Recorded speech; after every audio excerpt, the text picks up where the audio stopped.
So hello everyone, so welcome back to our another video on my channel. So friends, so today in this video we are going to teach you until or unless. So as I said that I have started to teaching you grammar, and so previous video has been discussed how much grammar is needed for a spoken English, and I had already created lots of video. So in this channel I have been uploading daily sentences as far as I teach in English, my personal experience for learning English. So if people are new here, so don't forget to subscribe my channel and hit the bell icon. And if you have any kind of issue, and if you have been struggling from any kind of trouble whenever you try to speak English, so you are not able to speak English, then let me know in the comment below. I will be happy to read your all the comments. Okay friends, so without any further ado, let's get started. So today in this video I am going to teach you until or unless. Yeah, definitely until or unless. If you have decided learning English, then you must have knowledge of lots of grammar, then you will be able to speak in English. So I have already told you that if you really want to speak English, then first of all you must have knowledge of grammar. What if you have no knowledge of grammar, so you will not able to speak in English? What your expectation? If you are beginner, if you have started learning English as a 0 point, so first of all you must have knowledge of sufficient grammar. So I had already told you. So friends, so that's why I came across this video, and today I am going to teach you until or unless. And one of my subscribers said me that sometimes you should definitely speak in Hindi. So today I am going to speak in Hindi, and I will try to make understand you better than English language, because I often speak English. So whenever I try to speak Hindi and whenever I try to speak both language, so it makes me horrible for me. I am not able to speak two language in one time. So let me speak English, and sometime I will definitely try to speak Hindi as well as for you. Okay friends, so without any further ado, let's get started. So first of all we should know what is until and what is unless. What does it mean until or unless? So until or unless just means जब तक. Okay जब तक. लेकिन इसमें आप इधर उधर नहीं लगा सकते हैं, लेकिन आपको एक स्पेसिफिक टाइम चूज करना पड़ेगा. Then you will be able to put this sentence in good way. So until. So first, so let's get started with point number 1, and that is until. Okay, so until मतलब होता है समय, direction. So let me give you one example, then you can understand better.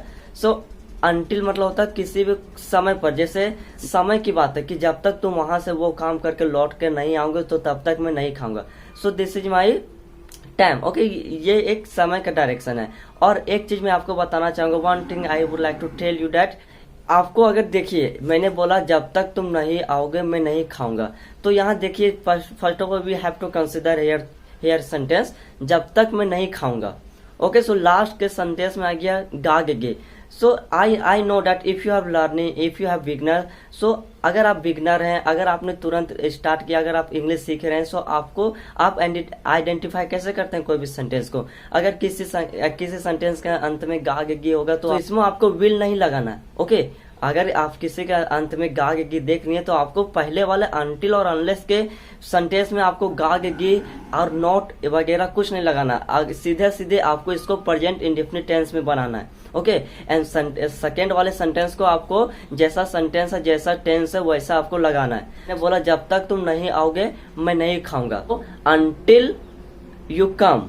Okay, until you come. देखिए मैंने लिखा until, शुरू में आपको अंटिल लगाना, फिर उसके बाद लिखना यू कम. यहाँ प्रेजेंट इंडेफिनिट टेंस लिखना. Okay, and then second and after वाला सेंटेंस को आपको जैसा है वैसा बनाना है. जैसे अब जब तक नहीं होगा मैं नहीं खाऊंगा, तो until you come I will not eat. Okay, जैसा सेंटेंस वो आपको वैसा ही बनाना है. लेकिन फर्स्ट वाले अंटिल वाले सेंटेंस को आपको प्रेजेंट इंडेफिनिट टेंस में रखना. और इसमें अगर आपको नेगेटिव दिखा, अगर आपको नोट लगाना है, सो इसमें आप नोट नहीं लगा सकते. ओके, इसमें आपको नोट नहीं लगाना है. So I hope you will understand. So let me give you another example, then you can understand better. तो जब तक तुम प्रैक्टिस नहीं करोगे तुम इंग्लिश नहीं बोल पाओगे. देखिए मैंने वही बोला जब तक तुम प्रैक्टिस नहीं करोगे. सो यहाँ इसमें मैंने नहीं लगा दिया. सो हमको नोट नहीं लगाना, हमको इसमें नोट नहीं लगाना है. So simply we have to do make sentence until you practice, so you will not able to speak in English. Okay, and let's get started learning unless. unless का मतलब ये होता है जब तक. okay, तो यहाँ unless मतलब होता है शर्त, कोई भी शर्त के लिए. Okay, so let me give you one example, and आपको सेम चीज करना है, same thing apply hair. Until और अनलेस सेम थिंग है, जस्ट उसमें आपको समय का डायरेक्शन बताया गया और इसमें आपको जो शर्त के बारे में। ओके, सो आपको सेम चीज करना है, इसमें भी आपको प्रेजेंट इंडेफिनिट टेंस लगाना है फर्स्ट वाले सेंटेंस में एंड सेकेंड वाले सेंटेंस में जैसा टेंस रहेगा वैसा आपको लगाना है। सो अनलेस का मतलब होता है शर्त वाला। So let me give you one example then you can understand better. तो जब तक सलमान शादी नहीं करेगा, ओके, जब तक सलमान शादी नहीं करेगा मैं भी नहीं करूंगा।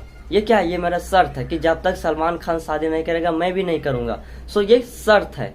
सो unless Salman Khan gets marriage I will also not get married.